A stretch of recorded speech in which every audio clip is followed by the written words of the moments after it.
Myoho Renge Kyo.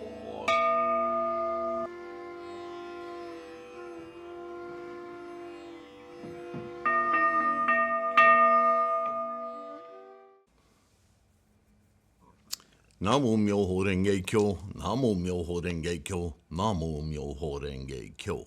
Hi, I hope you're well, secure. Thank you for inviting me, Sifu Sylvain, here to help solidify your concepts, your ideas, your confidence in your practice. It's what all of this resource is about, the videos, the podcasts, if you didn't know, if you're new here. There's a whole website with a ton of free information, threefoldlotus.com. People can also participate, depending on where you are in your life, if you can support financially, it's a huge help. I don't take any ad revenue, never have made more than a few cents from that, and I've been turning off all of the monetization anyway. I don't want it. It just gets in the way of our study. So patrons on Patreon, those of you donating direct to PayPal, or those buying ebooks, buying print books, buying mandalas, none of it is exorbitant. It's just what it costs me, plus a few dollars to help keep going. It's so incredibly, all of us, not just me, but all of us who benefit from these resources, thank you for that. And at very least, if you're unable to do that, that's fine too. I mean, this is about your Buddhist practice, right? That's what the whole thing is for. So if you can just click the like button and subscribe, that in itself is a bodhisattva act. It helps us a great deal because of the algorithm deities of YouTube and the way that it gets information into more people's hands. And that's what we want, propagation, right? So thank you. Thank you for all of you consistently doing that. And since I'm on the subject, Melly Mel has already sent me so many of these Post-it notes that probably have enough for several lifetimes. But they sure are handy, and I guess she caught me giving her props about it, so she sent me some more. Thanks, Mel. And I'm probably going to use them because, yes, Volume 1. The picture's a little off here. I'll correct that in the next revision, but I'm already marking this one up, getting ready to start going through Volume 1 with you as I finalize it, edit it, and so on and so forth. Yeah, it's an 8.5 by 11, and there's 2 of them. And because the MahaPariNirvana Sutra is a long one. I'm debating whether to do another Buddhism reference right now or the MahaPariNirvana. A lot of you have been waiting for the Pari Nirvana. I guess maybe I'll just jump into that and we'll read the forward today and get that going. How's that? Okay, before I start, well, you know what? The forward is going to introduce this, so I'm just going to dive into it. Mahayana Pari. Oh, that's a heavy book. I don't know. Maybe I'm too old to hold this up and read it. Too old. Ha ha ha. Yeah, not so funny. I need to get some water. You know what? Yeah, I'm going to do that. I'll be right back.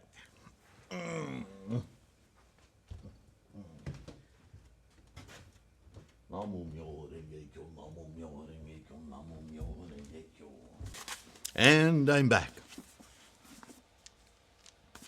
Oh, wrong glasses.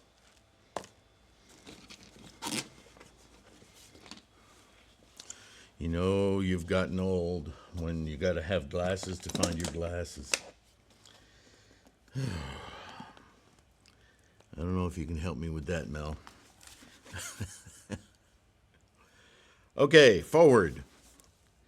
As is the case for all of Buddhist scholarship and translation efforts, from the earliest of translations and committees gathered to capture the verbal lectures and dialogues of the enlightened sage from the Shakya clan, Shakya Muni, the difficulty of placing the concepts or the contexts of those teachings must consider the audience in their capacity, but also in their regions and cultural differences in their time period.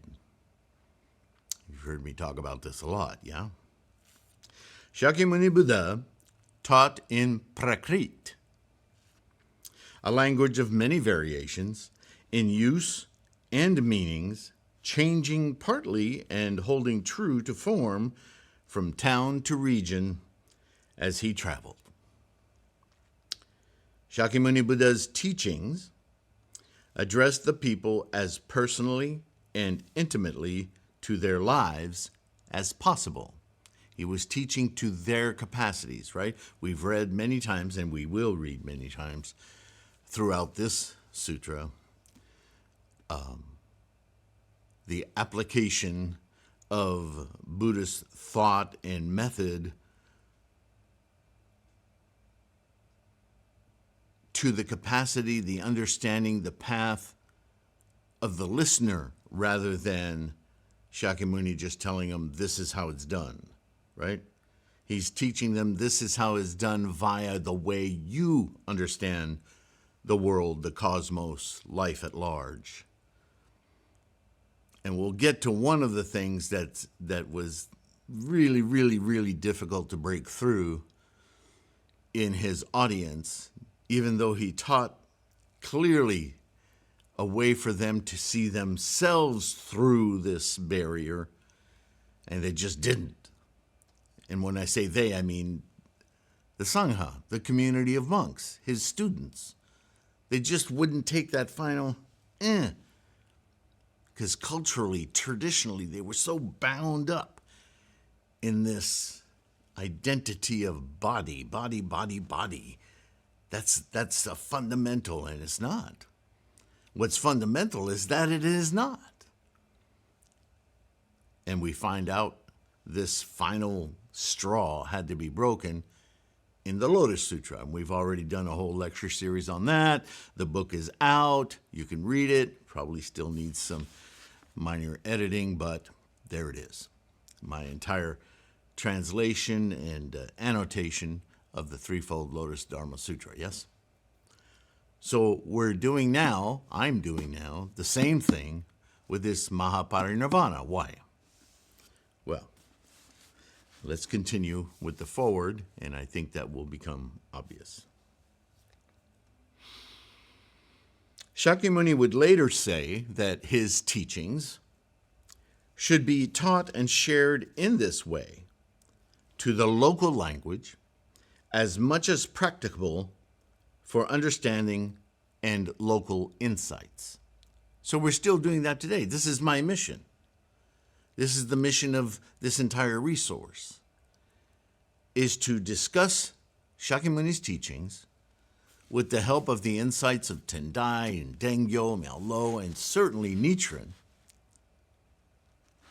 to bring this dialogue, the meanings of this dialogue, into our latter age, our modern eon. It is important to keep this in mind as we study these teachings in the form of many layers of language, interpretation, and distance from the context, never forgetting that these were originally teachings of almost 3,000 years ago to a very different audience in mind, capacity, traditions, so on and so forth, right? In which they were taught, shared, and in much later times, scribed and collected for posterity and fidelity. This is, of course, our mission, to study well and to pry out their meanings for our own insights, your own insights, my own insights, yes? What I'm doing is sharing mine with the benefit of decades of practice and study, and hopefully giving you a little foothold so that you can grasp your own insights, yeah? So, with all of that in mind, I would like to make this note as a foreword to prepare the reader for a contextual awareness. I feel this is a necessary endeavor, if only for our particular time of study and practice of Buddhism, this latter age, as Nichiren would call it, Mappo, what Shakyamuni Buddha called the defiled age, when the teachings might well be lost or lose their meaning entirely. By the use of the teachings as a mere ritualized excuse for gatherings and socializing devoid of any meaning at all. We've got plenty of that. The time of this teaching of the MahaPariNirvana is recorded to be at Shakyamuni's deathbed. In actuality, you'll find out as we read, it's somewhere like a 3-month period of time where he decided, not unlike Nichiren, and I'll mention that here, essentially Shakyamuni felt his time of passing was coming soon. He was 80 years old. Just as Nichiren too settled into Minobu, you may recall from previous lectures, for his final years, to establish his center from which his doctrine would be propagated. Now, many of you coming through sects like Nichiren Shoshu or SGI would think, wait a minute, didn't he settle in Mount Fuji area? Isn't that where Nichiren's teachings come from? No. Some schools started there, but that's one of the 6 major disciples, senior disciples that Nichiren trained to propagate his teaching after his passing. Where were the other 5? You might say, well, I did videos on this. You can look them up on this very channel, right? Using that link next to the about and the playlist, that little middle menu. At the end, there's a search that just searches within this channel. And you could search for the 6 disciples, and you'll get a set of videos, right? But they were all taught around Mount Minobu, quite a long ways from Fuji. And that was meant to be the center of propagation. That's what Nichiren established, right? Anyway, that's a whole nother subject.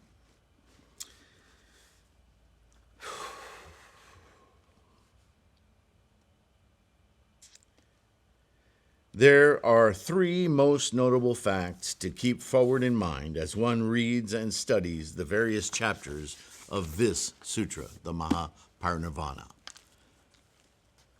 1, this question and answer format, which almost maybe every chapter of this MahaPariNirvana kind of takes that form. It's not, Nichiren's very literal about it. He asks a question and he poses an answer. But it's a looser style here with Shakyamuni. It's more of an interrogatory, right? It's a dialogue between a certain monk or lay monk or king or whatever, and he's responding, right, back and forth. But it's that dialoguing back and forth that's a format throughout Buddhist scholarship, yeah? The thing to remember about the Parinirvana, though, is that they call it a sutra, they being scholarship, academicians and scholars and Buddhists alike, but it's not like any of the other sutras. And maybe I should make that more clear of a point here. All of the other sutras, even the Lotus, were assemblages of lectures during a certain time period, right? If you look up charts on the internet, they'll tell you that this sutra was taught for 8 years, this one 4 years, this one 12 years, this one approximately 10 years, right? So during that, the Lotus Sutra taught for 8 years, that's a long time. And so, when Shakyamuni was teaching, he moved around a bit, and his lectures developed for whatever his audience was. He was talking about the same thing and elucidating the same thing, but certainly his lectures took different form and were memorized. Remember, this was meant to be memorized and repeated as a form of teaching, yes, and learning. And so certainly the same lecture was repeated many times, but sometimes it took different form, and these end up being the chapters of a sutra. They're all under the same auspices, the same set of teachings. It's kind of like when you go and you learn algebra in high school. There's algebra 1 and there's algebra 2, and then later you'll come to algebra again from a different perspective. So you get reintroduced to the same concepts, although they develop differently. They lead you to different insights, right? But they all are under the rubric of algebra or maths.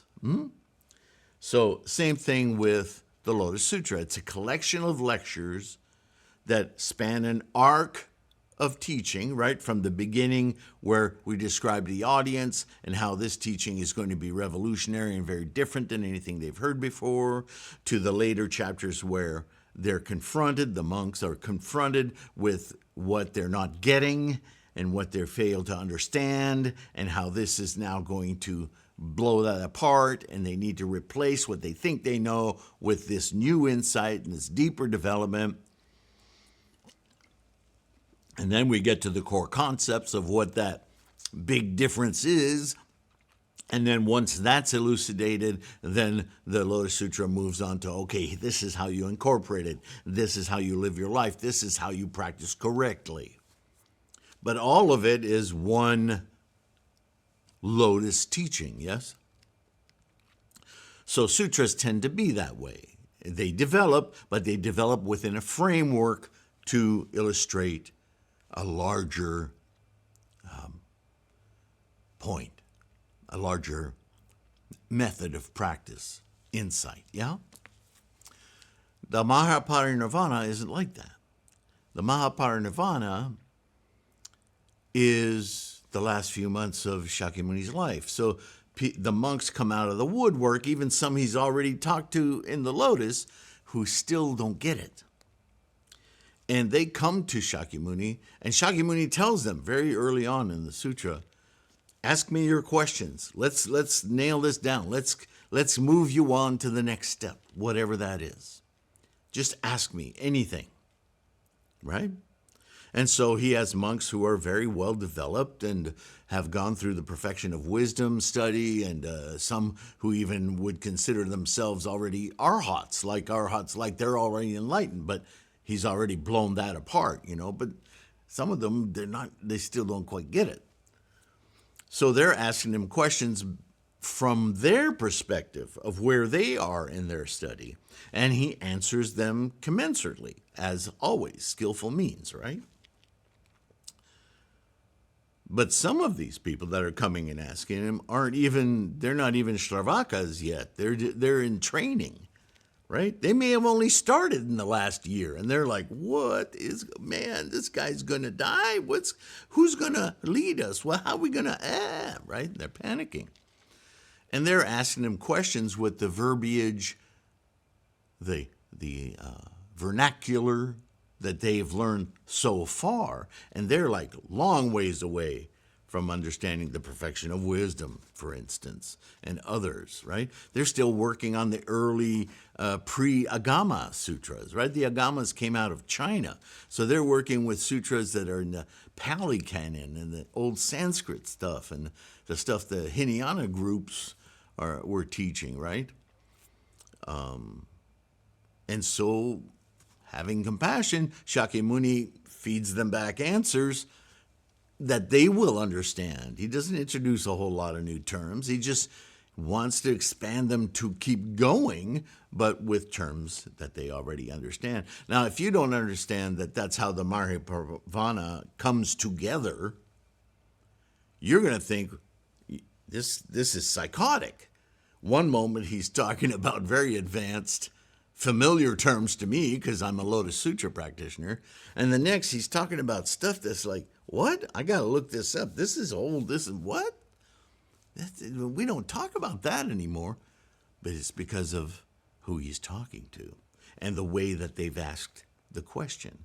Some of these questions that are older teachings come from very advanced monks, but they're asking for those younger monks, younger students, because they might be too afraid or embarrassed to ask. So Manjushri, for instance, asks some very early questions that are well beneath his understanding, beneath, in other words, that he already knows all of that, but he's asking the question not for himself, but for these timid younger students. So not knowing that going into MahaPariNirvana Sutra, you might think, this is psychotic. I don't understand it. Why would he jump back and forth like this? It's like I'm reading 10 different books. But now, hopefully, you do understand, right? So I make some mention of this here, and please tell me if I said enough in the forward so that that comes through. I may have to add more, as I just did. Dialogue, or words to that effect. So,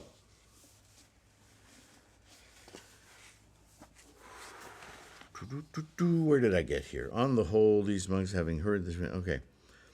This question and answer format is common throughout Buddhist texts, but the context of each chapter seems to shift to the audience within the larger audience of the gigantic, in fact, unfathomable collection of practitioners assembled here to lament the passing of Shakyamuni Buddha. Not unlike the assembly at Vulture Peak for the Lotus Sutra, it's just an insurmountable amount of people here.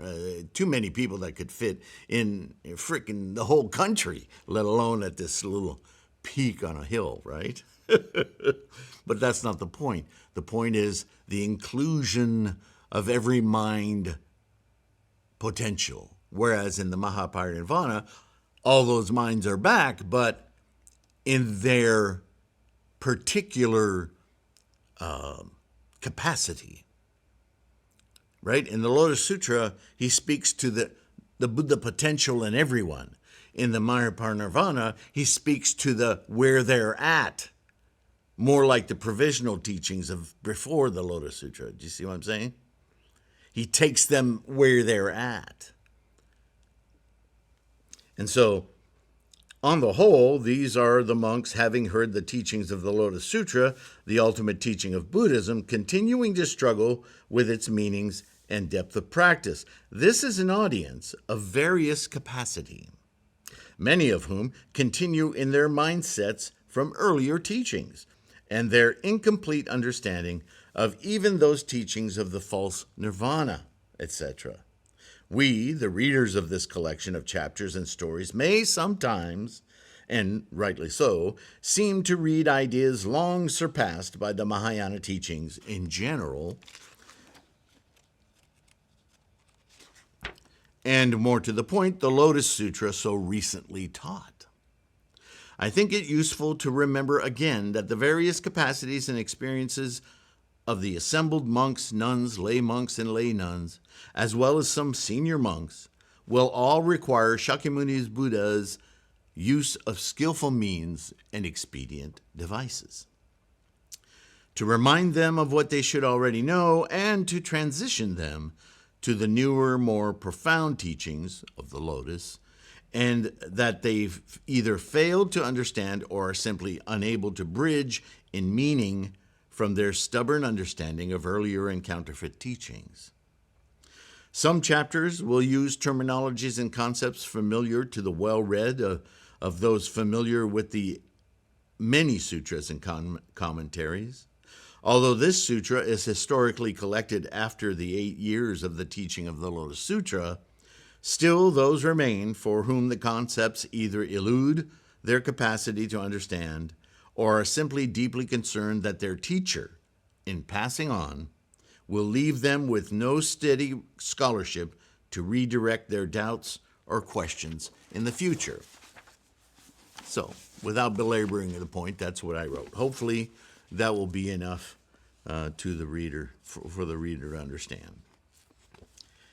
Added to this issue, this is number 2, of context, is the constant presence of personal bias in the actual words used to translate Buddhist thought and texts. Mostly this is due to the reference point of the author or translators at the time of the publishing.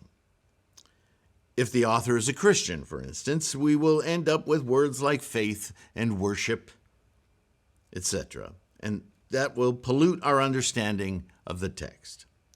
Faith is acceptance without evidence. This is not Buddhism. Buddhism is about critical analysis, actual experience and observation. To that end, Buddhism resembles closely the scientific method of experiment, observation, and repeatability. There is no mysticism or faith in Buddhism. As Buddhists, for instance, we do not worship. Rather, we manifest Buddha consciousness, right? Equally, if the translator is a Theravada Buddhist, we know from Nichiren as well as Shakyamuni that this level of scholarship does not apply and is not effective in this time or to the capacity of we in this latter age of Mappo. The language we get from them is conceptually incomplete and misinformed. Add to this the variety of languages from Prakrit, a spoken language, to Pali, Sanskrit, Gandhari, Tibetan, German, Chinese, Japanese, French, English, ancient languages and dialects, etc. And it becomes painfully obvious how the meaning of even one sentence could throw the reader into a confusion and doubt. So, you've heard me talk ad nauseam about that. And so this is, of course, the only reason we would do this sutra is to straighten out that record and make it viable for a pathway to knowledge and confidence for our modern Nichiren, Lotus Sutra, Buddhism practice, yeah? Number 3, throughout this sutra, the overwhelming concern, much of this sutra, no matter who the audience member is concerned of, and analysis and evaluation is the subtle yet immensely difficult differentiation of terms of the concept of Tathagata as other than and very different from the term Buddha. Now hold on, a lot of you just did that little puppy look, what? And the realms of form versus formation, and finally the concept of energy and the pressures of potential. This is not pseudoscience as it may first appear, strictly owing to my limited command of the English language, but I will do my best to illustrate. Let me break down the terms one by one in order to convey the situation as clearly as I can. So, given that I've already talked about the Skillful Means addressing Shakyamuni's dialogue, addressing different capacities in this audience, will make the chapters kind of move around, not only stylistically, but vernacular is going to change, and stages of learning will, don't let that throw you, because there is some value in reinvestigating some of these older terms, if only to get the foundations of what we now are practicing and understand in our Lotus Sutra Buddhist practice and Nichiren's insights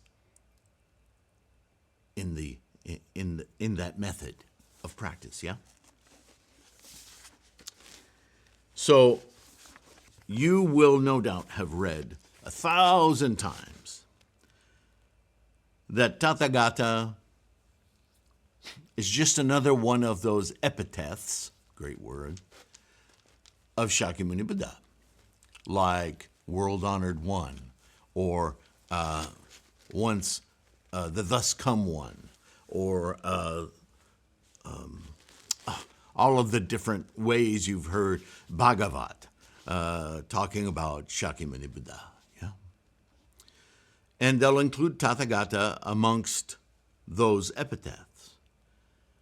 But I am here to tell you, and this was a distinguishing feature of Buddhism, an insight that I came to decades ago, that so immensely awakened me to this teaching that I can't let it go by. And I was greatly, not only, I don't want to say validated, because it wasn't my ego that was satisfied in any way. It was my surprise and my appreciation that the more I reread this book, this MahaPariNirvana Sutra, and there are several different versions of it. There are early versions of it that are very short. They contain the same basic thoughts, but they don't go in quite as deeply into all of these. It makes you wonder about these translations sometimes and where they come from, how they come about, but that's a different subject. I chose the most elaborate one that I could find, and unfortunately, I came across some just outrageous portions that it was obvious absolutely didn't belong in the they were force fit into the dialogue, obviously from a translator, and I won't name his name, but who is an early Buddhist practitioner who hasn't developed his practice. But he's practicing, It's just that he kind of polluted some stuff with his own agendas, and that's sad. But no, I left it 99.9% intact. What I did was correct the word usage. And so where it said Tathagata maybe 3,000 times in this translation, and used it as an optional word for Buddha, I didn't accept that. Because Tathagata and Buddha are two very, very different ideas. You could say the difference is subtle, but I think once you understand that subtle difference, it becomes very, very important to know it. Especially, you can't just casually throw it around. And so I corrected that throughout this whole volume. That alone took a long time to correct, because you have to know the context before you can insert the right word. So here's what I say in the book. I'm going to call Tathagata the Tathagata field. Any of you who've studied any science at all, especially anything to do with quantum, probably have come to terms with the field idea, quantum field theory, and so on and so forth, right? That field stands for, in science, a loci of potential. In other words, where things can happen, but doesn't necessarily evoke that thing, just a potential for that thing. When that thing becomes, it's no longer that potential. It has a new name, right? Because we live in Namarupa, in the world of forms. So everything has a name and a form to us in the physical world. But Tathagata isn't a name and form. It's a name via the worlds of name and form for a potential. Well, it's a potential. It's not a thing yet. And Tathagata is more of a suchness, a potential. Do you see? So read what you got, Selene. Okay. The simplified formula I wrote to define the priori truth of all phenomena as Shakyamuni Buddha's discovery follows. Priori to the universe we know, before this universe existed, yeah? prior to the universe we know, prior to any physical form at all. There has been posited in the sciences a quiet energy, a quiescence. Energy nonetheless, but unformed, right? Just energy. Therefore, quiet. A quiescent state of formlessness whose only tendency is toward a clumping, for lack of a better word. Clumping we would use with matter, right? Physical. But energy also can clump or become more dense, right? We talk about density a lot in the pre-universe. You could call it an aggregating, but that's not truly aggregate. That comes a little later. In the only way it can, and that is pressure. Okay, pressure we understand. Since there is no actual material, pressure accumulates and dissipates throughout the field of energy. It doesn't really do anything, become anything. Like gentle waves, these pressures can be visualized as a quiet lake with very little wind energy moving the waves of pressure over the water's surface. Now imagine that thin surface alone as the energy field, okay? At some points, the waves collide and coalesce to no event, and at others, the waves of pressure accumulate to render a pressure high enough to express a reaction, a potential, and an action that manifests an aggregate formation of higher and higher pressure, resulting in heat from that pressure, and eventually releases violently into a plasma of hot, dense energy. This is the roiling pre-universe. This might happen in a nanosecond, but this is if you read the Nidana, it reads this way, right? The 12-linked causal chain. From this little subtle moment to agitation to suddenly, boom, boom, boom, things happen. This pressure builds upon itself in a chain reaction to deliver a scale of energy with distinct pressures and aggregates that begin to take form as basic elements, like hydrogen. You know the story, how the story goes from here, but what I want to call attention to is the step from plasma to the expression of variations in that plasma, pressure, temperatures, as the fertile ground state of potentials. This is the start of formations, yes? In the moment you get formations, you get the realm of form, the expressions of those potentials, yes? And Buddhism dissects life at that degree, and this is where we come to know the term karma, right? The formations, the forms from those formations, and that process that continues to make that form happen is karma. And the more of those little formulas continue to repeat and aggregate into new potentials and expressions, we begin to move toward aggregates and amalgams that eventually turn into you and I, and trees and planets and stars. So all with their own aggregate ball of karmic engine of life, right? That's our engine, our freight train. Where are we time-wise? We're already at 40 minutes. So I'm not going to get through this whole forward today, but that's okay.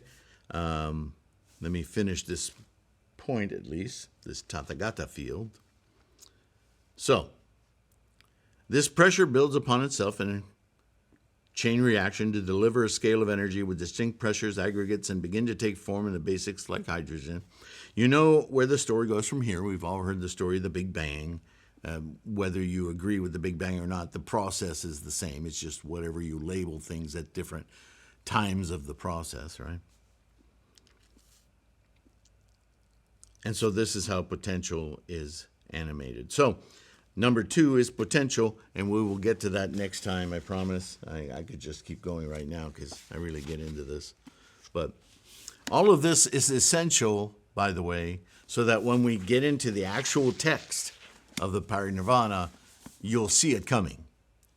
Instead of wondering, what the hell was that just about? You will have a framework to go, that's what Sifu was talking about. I get it. Right? So I'm just preparing you, as I do in the book. Also, just for shits and giggles, that same forward I copied into the front of Volume 2. Because who knows, somebody might get Volume 2 before they get Volume 1, whatever. And I just thought, this is critical to know. So, again, just to review, Tathagata is the potential for, what did I say, observation, criticality. What was the word I used? Observation, repeat, experience, right? That potential isn't expressed until the realms of form, or the realm of form. The 3,000 realms, yeah? Keep your eye on this. But the potential for it is, of course, it's built into this process, right? But once it instantiates that particular set of conditions and tendencies, manifests in the realm of form, which is the only place it manifests is in our sentient mind of human beings, yes? So when it manifests there, the 9th consciousness, that's when it's called Buddha, because Buddha is the experience of the suchnesses. We recite them every day in Gangyo, yes? The 10 suchnesses. It's Buddha that experiences those, observes those, observes the expression of Tathagata, their potential to be. Here they are. Buddha reads, observes, experiences these suchnesses. And Buddha is a suchness itself. It's a suchness of what? Tathagata-ness. The field. Tathagata field begets the expression of Buddha. You could say, well, they kind of equate, Sifu. It's not entirely wrong to say they're the same. But if you don't understand the process, if you don't understand A becomes B, that there's a difference in potential and expression of potential, then you can get lost in the rhetoric and you'll see how confusing it can be. You probably already know. So throughout the book, I've chosen to change Tathagata to Buddha where it's appropriate, an expression of Tathagata, and an expression not only of Tathagata, but the Tathagata-field. I think that little addition in the rhetoric, the vernacular, will help trigger your mind to remember, oh yeah, Tathagata field is the potential for, but Buddha is the experience of, right? I'm not opening Tathagata field in my brain. I'm experiencing with my 9th consciousness, Buddha-ness, this clarity, which has always been there. Now I get it. See, if you understand Tathagata field, Tathagata-ness, then you understand that Buddha is inherent in everything, because that potential has been there since before there. Before there was there. Right? Anyway, I'm sure you get it. So I'll let that go. Nice to be talking to you again. I know I've been taking breaks. I've been dealing with issues, my health and so forth. So here I am, feeling okay. And we'll continue with more of this in the next video. Thank you. Thank you for your practice. Thank you for listening. Please support if you can, however you can. Links in the description below. And I will see you in the next one, okay? Take care of your health. Bye for now.